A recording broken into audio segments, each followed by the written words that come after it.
আজিৰ এই ভিডিঅ'টোত মই আপোনালোকক কাজিৰঙাখন কেনেকৈ ড্ৰাইভাৰবিলাকে ৰক্ষা কৰিব পাৰে বা আমাৰ ড্ৰাইভাৰখিনিয়ে কেনেকৈ কাজিৰঙাখন ৰক্ষা কৰাত সহায় আগবঢ়াব পাৰে তাৰ কাৰণে এই ভিডিঅ'টো বনাইছোঁ। আপোনালোকে শেষলৈ নিশ্চয় চাব। পোনপ্ৰথমে আপোনালোক সকলোকে মোৰ চেনেললৈ স্বাগতম। আশা কৰিছোঁ আপোনালোকে ভিডিঅ'টো শেষলৈ চাব, কাৰণ আজিৰ ভিডিঅ'টোত যোগেদি দিব খুজিছোঁ হেল্পফুল জ্ঞান। সেইকাৰণে মোৰ চেনেলৰ নাম ৰাখিছোঁ হেল্পফুল টক।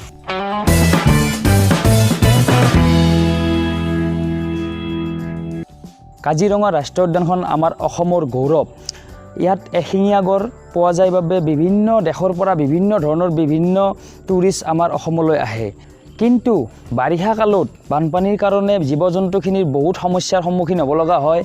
সেইবাবে সিহঁতে ওখ ঠাই বিচাৰি ৰাস্তা ক্ৰচিং কৰে বা ৰাস্তাৰ পৰা মেইন নেশ্যনেল হাইৱেৰ পৰা ইফাল অহা যোৱা কৰে। তাৰ কাৰণে প্ৰতি 100 মিটাৰ 200 মিটাৰ মূৰে মূৰে স্পীড ব্ৰেকাৰ দিয়া হৈছে। লগতে বহু ধৰণৰ বোৰ্ড লগাই দিছে আৰু 40 কিলোমিটাৰৰ স্পীড আপুনি যাব নালাগে বুলি তাত লিখা আছে। আৰু যদি যায় বা ধৰে সিহঁতে 40 কিলোমিটাৰ স্পীডত যোৱাত আপোনাক ধৰে মিনিমাম 4,000ৰ পৰা 9,000ৰ ভিতৰত আপোনাক ফাইন কৰিব। তো আৰু লগতে বহু CC কেমেৰা লগাই আছে, ওপৰৰ বৰ্ডত CC কেমেৰা লগাই আছে। তো অলপ সাৱধান হওক আৰু লগতে আপুনি নিজেও কাজিৰঙাখন বচোৱাত সহায় কৰক। কিছুমান গাড়ী স্পীড ব্ৰেকাৰ থাকিলেও নামানি স্পীডত গুচি যাব নালাগে, সেইটো আপুনি নকৰিব। কাৰণ কাজিৰঙাত স্পীড ব্ৰেকাৰ দিয়া কাৰণ এটাই, তাত বন্যপ্ৰাণী অহা যোৱা কৰে আৰু কিবা কাৰণত আপুনি যাতে তাক খুন্দিয়াই মাৰি নেপেলায় তাৰ কাৰণে স্পীড ব্ৰেকাৰখিনি দিয়া হৈছে। অনুগ্ৰহ কৰি সেইখিনি কাজিৰঙাৰ নিয়মখিনি এটলিষ্ট বানপানীৰ সময়খিনিত আপুনি নিয়মখিনি মানি চলিব বুলি মই আশা ৰাখিছোঁ। মই জানো আপোনালোকৰ বহুত দূৰলৈ যাব লগা থাকে বা ৰাতিপুৱা আপুনি খালী কৰিব লগা থাকে, গাড়ী ট্ৰাক হ'লে বাছ হ'লে সোনকালে ৰাতিপুৱা আপুনি টাইমত পাব লাগে।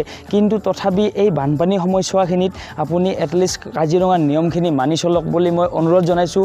আজিৰ এই ভিডিঅ'টোৰ দ্বাৰাই মই সমগ্ৰ ড্ৰাইভাৰখিনিক অনুৰোধ জনাইছোঁ, আপোনালোকে বানপানী সময়ছোৱাখিনিত কাজিৰঙাখনৰ নিয়মখিনি মানি চলক, 40 স্পীডতকৈ তলত চলাওক।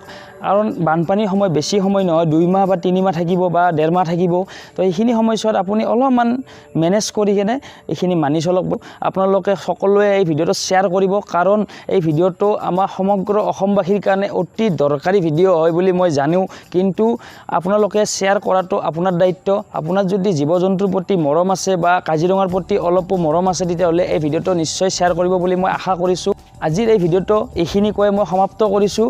পুনৰ নতুন এটা ভিডিঅ' লৈ আপোনালোকৰ মাজলৈ অতি সোনকালে মই আহি আছোঁ। তো আজিৰ বাবে ধন্যবাদ।